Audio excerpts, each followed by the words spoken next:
Come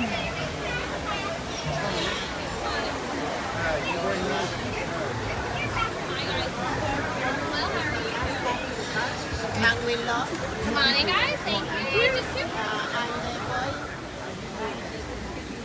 you. Your sword just looking at these people. It's like, oh my god.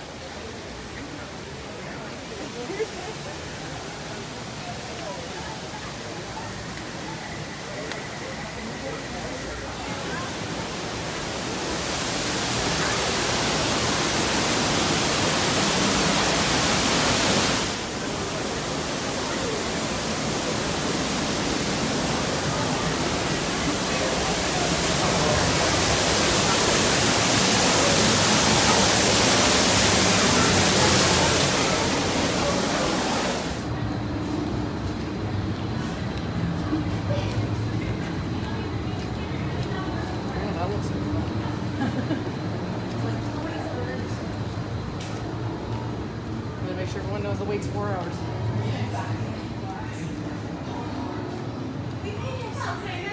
We're just gonna pause for a moment, wait for the lights to move a little bit.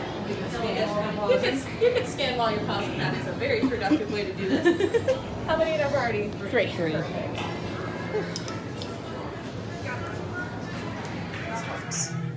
We establish a link using powerful psionic amplification equipment. A human driver is connected to an avatar, which could be physically hundreds of kilometers away, all the way into the bin. Then get onto the chair as you would a bike. Straddle the seat, step forward, and sit down. Slide your hips forward until you are against the chest pad, and then move your feet all the way forward. Wait until you're seated before you put on your flight visors. Hold onto the hand grips as shown. It's important to hold onto the hand grips at all times. After you're seated, back and leg restraints will be firmly engaged. For your safety, throughout this entire experience, always remain seated. Mikron. It'll feel like you're really there. Moments later, you'll begin your flight. A Navi guide will lead you out. You'll experience the breathtaking beauty of Pandora. I'm so sorry. All right, well, let's go.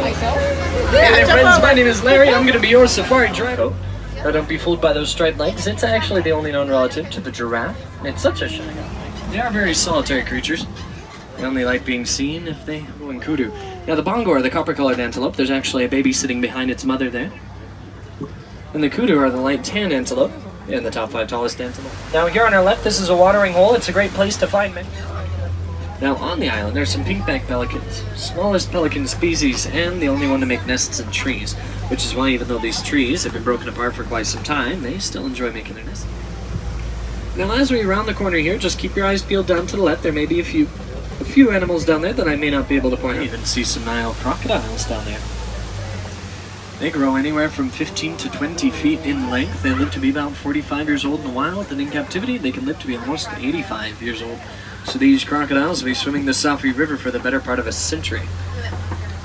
Now, crocodiles are incredible parents to their kids, watching over them till they're large enough to catch food by themselves. But even so, I still know they're not great friends to humans, so we're just going to keep as wild places left on Earth. Now, before we get out toward the grasslands, we're going to swing by the edge of the woods. We're going to see what kind of animals we might find enjoying the shelter or shade the trees are providing.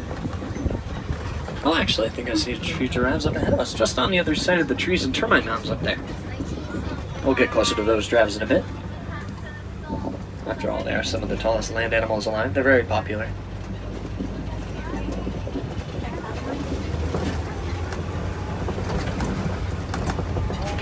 For the white bellies closest to us, there's a springbok. Call them that because they can spring up in the air about 6 feet straight up.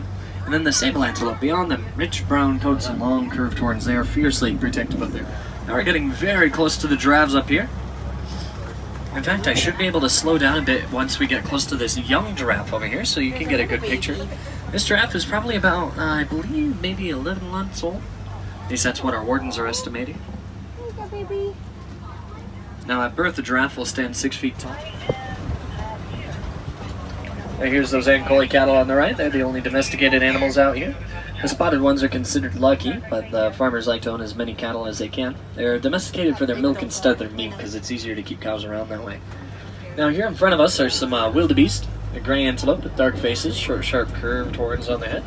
White-bearded wildebeest are also known as gnu, spelled G-N-U, for the sounds they make. They make kind of a sound. I think this guy's a little bit far away from his family over there. I'm glad we got to see so much activity over this way, but...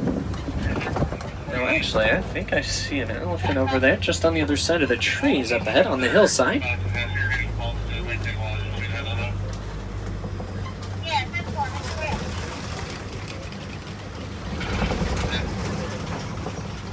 Military creatures, and they all live in small bachelor herds. But I am seeing a lot of other footprints over there leading up the hill. Looks like he might be following the rest of a family group. So, over there. That must be like a backstage Yeah, tour let's that see I if saw we can those get a good people view over of it. there. Yeah. Actually, though, if you want to see the matriarch, she's the one on our left. Longest childhood in the entire animal kingdom. A childhood lasts about 13 to 15 years. The only childhood longer than that is a human childhood, lasting about 18 to 20, 25, 30, 35, 40 years or so.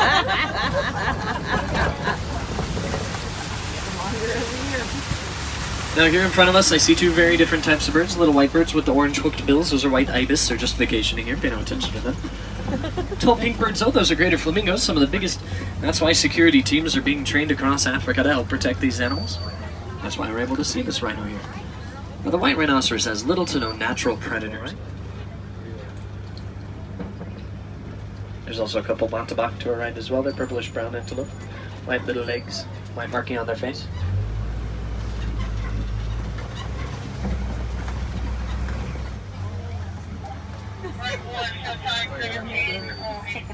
Lions can run 35 miles an hour, leap over 20 feet with a running start, and a lion's roar can be heard for see a couple different animals. The warthogs are over by the bushes to our left. They like to live in groups. Even though they're very curious and they have excellent eyesight, they usually don't bother with our trucks too much. They know that we don't have anything for them, so that stops us from getting unwanted attention from them. Now friends, they migrate, and then the oryx over there, desert-dwelling antelope, they can survive 7 to 9 months at a time without a drop of water. They get the moisture they need from the plants and the grass they eat.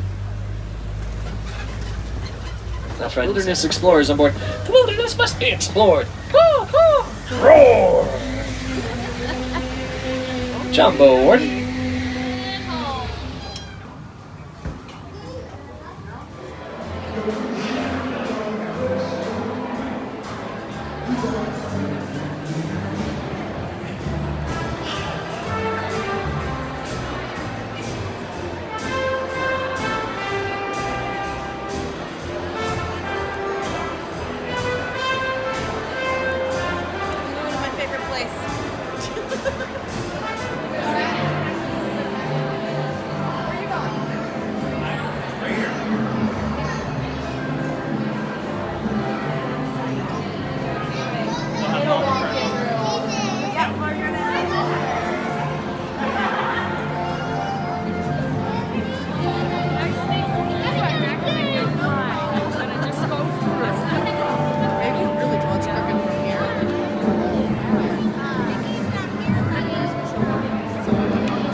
I sure do.